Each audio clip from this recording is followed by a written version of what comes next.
Hey guys, how's it going? Flat Earth Sage here. Um, I was just watching one of my friends, D Marble. um, I watched one of his videos, and he brought up this story. I've heard it before, but from other people. But when he brought it up, it kind of reminded me, and I think it's a really important story. It kind of explains a little bit how God, you know, the instruments that God uses to help others. And just gonna be a quick video. I just want to share this little thing first. Um, basically, there's a man on his roof, and he's stuck on his roof because of I don't know if this is a real story or if this is just a really good analogy someone gave, but man's sitting on his roof in the middle of a flood, like everything's completely flooded. There's nowhere for him to go but that roof. Um, and he's praying in desperation to God. He's saying, God, please save me. Please help me. Something, please. A little bit of time passes, and a man on a boat appears. And the man on the boat says, gets close to the guy and says, "Hey, we got a boat. We're here to save you. Come on, man. We got plenty of room on the boat." Um, and the guy says, "No, no, that's okay. I'm waiting for God to help me." And the guy's like, "Are you sure? Like we're here. We're here to help you. We got food. We got enough space for you and everything. It would be no problem for us to help you and give you a ride to safety." And the guy's like, "No, no, that's cool. God's going to take care of it. It's all good, guys."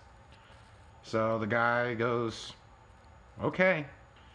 And um, drives off. A little bit longer passes. A little bit more time passes. Or, after the boat, he prays again to God. He's like, "God, please, please come help me. Please, please come save me." A little bit of time passes, and a helicopter arrives. And they say, like, "We're here to save you. Climb up. Here's the ladder. Climb up." And the guy again says, "No, thank you. I'm waiting for God to help me." And the guy's like, "Come on, dude. Like, seriously, we're here to help you. We're here to get you to safety. Come, come climb up the ladder." And he's like, "No, thank you. I'm just waiting on God." So the helicopter flies off, and then a little bit more time passes, and then nightfall hits. Um, and during nightfall, the temperature drops and it gets cold. And because he's outside, and because of the the harshness of outside and the weather and all that stuff, he basically doesn't make it through the night and ends up dying. He dies. He goes up and speaks with the Creator, and the guy says, "God, why didn't you help me when I asked you for help?" And God's response to it was, "What are you talking about? I sent you a boat and a helicopter." And so the moral of that story is that God works in mysterious ways, and He can use other people to help other people out. He can use other people as His own instruments, for what He needs to do. In this case, He used these people to help save this man's life. Not only did He do it once, but He did it twice. And both times He rejected it. He was basically rejecting God's help. And after that, God was like, "Okay, you don't want to take my help?" It really saddens me, but I guess nothing left for you. You know? And I think that should be an important message, you know, just like I said, just to show people like that there's many different ways that God can work and God can answer prayers.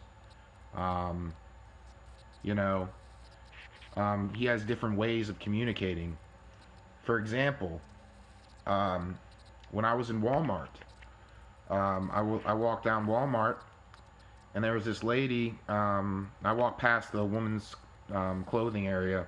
I was headed down to the electronics, and I saw there was like one lady in the woman's clothing aisle, and she had a shirt on in big, plain as day, clear letters that said faith.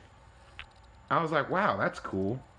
And then I turned, and then I started walking, and I turned the corner, and the immediate next thing that I saw was a dude with a shirt that said God's plan. And I just thought to myself, I'm like, man, that is really clever, Lord. That is really clever. And I thought to myself, is that what you're telling me? That your plan is that we have faith? And, you know, it kind of made me smile a little bit because I was like, man, it's pretty cool how he works, how God works and whatnot, you know.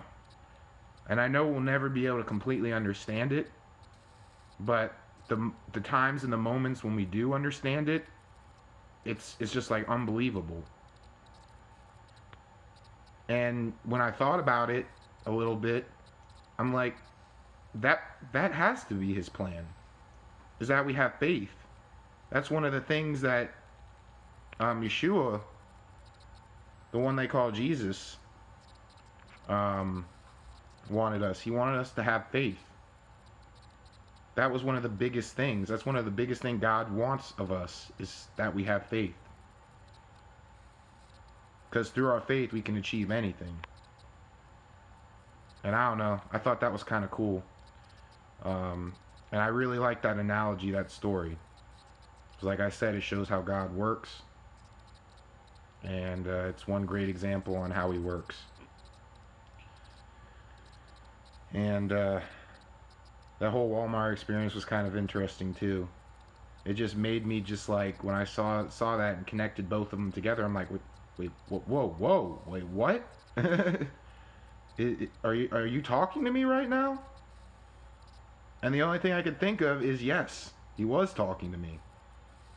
And again, I just thought that was amazing.